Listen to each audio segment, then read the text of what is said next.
queue pattern. So as you know, job queue is just an action that is called then executed later based on some seconds. So in Web 2 we would use libraries or services like BoolMQ and Celery, which already have background workers. So the producer just adds the job to the queue, the RabbitMQ queue, and then a pool of workers in that library will pick it up and process the jobs depending on it. So that could be sending an email, sending a notification, or anything like that. But so now, when the producer submits the job, this creates a job account, like a job PDA. Then you can use keepers and crankers, which are bots which execute this thing. But the difference is you incentivize the bots, meaning that maybe users, different people, different servers for different users could just have bots running. Then the bots that picks up this job and executes it will be paid some certain amount of so to execute the job, or like, so that's how it works. So checking this, so using it here, the user app will submit the job as maybe call and create an email. Then the job queue program would create a PDA account. Then external keepers and crankers, which are on Solana net, mainnet, will just naturally be checking for job queues. They'll be watching for job queues. Once they find one, it could be anybody's server node, it will just verify and execute it for you. These are automated bots. Then those bots will collect their payments. So that's how it works. So the constraints are the fact that you have to pay somebody, but on Web2 you don't really have to pay.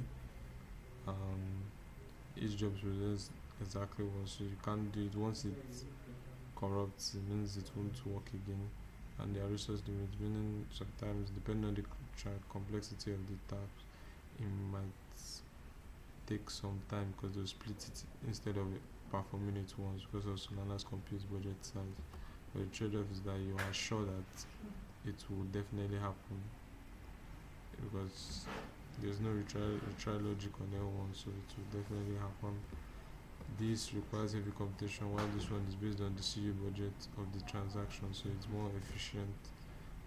This use monthly cost, but this is pay as you go, which is much easier to pay for rather than paying for Redis servers. Although some Redis has some free versions, but definitely for production level companies, this is a much better option. Solana is a much better option. So let's show the test. For example, now imagine a user schedule a job like create an email.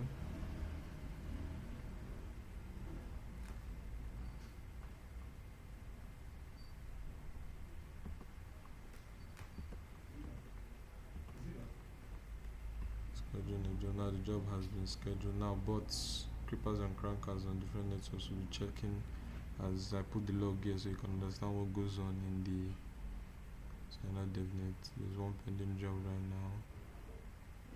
So now let's activate a bot. Let's imagine we had the user that activated a bot. Now our bot would be scanning for jobs. Doesn't find jobs, as you can see the logs.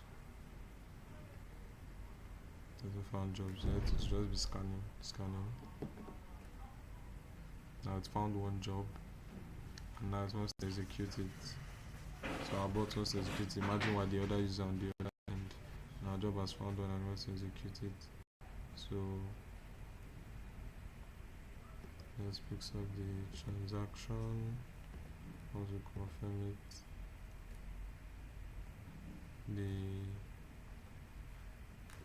job has been executed and the bot has earned its collateral from, it has earned its incentives, its profits from this thing. So this is just a way different users could earn from there. So as you can see,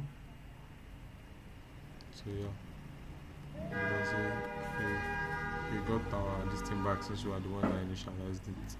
So that's just how it works on Solana.